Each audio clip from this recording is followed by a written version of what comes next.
Did you know that the book of Enoch was purported to be written by Enoch himself in sacred tradition? While some church fathers question the authenticity of the book, others defended its being penned by the mysterious Old Testament figure. Especially in Ethiopia, where the book was preserved through the ages in its entirety, does the Tewahedo Orthodox Church affirm its veracity. Only in modernity, through the advent of biblical criticism, did scholars arrive at any form of consensus regarding this issue. They determined that it was impossible for Enoch to be the author, and they labeled the book pseudonymous, or bearing a false name. The reasons stated for why this must be the case are shallow and rely mostly on an incredulous attitude.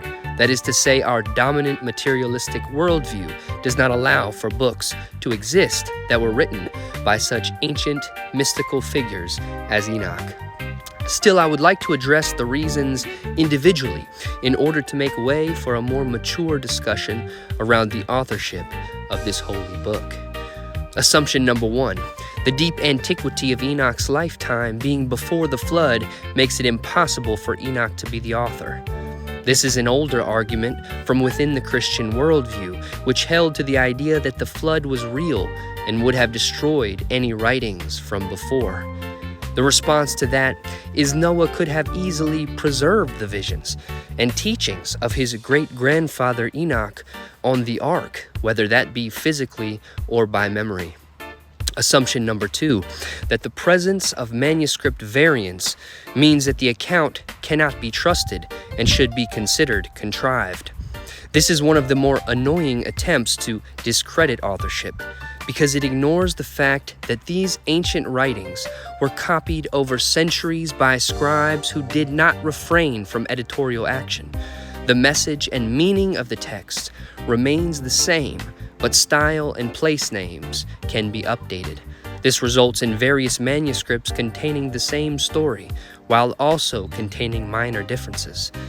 Anyone could understand this from the perspective of everyday life.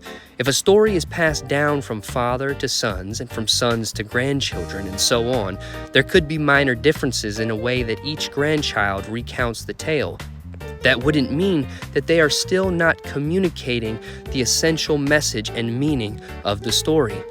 This is oral tradition, and no doubt Enoch was subjected to its process.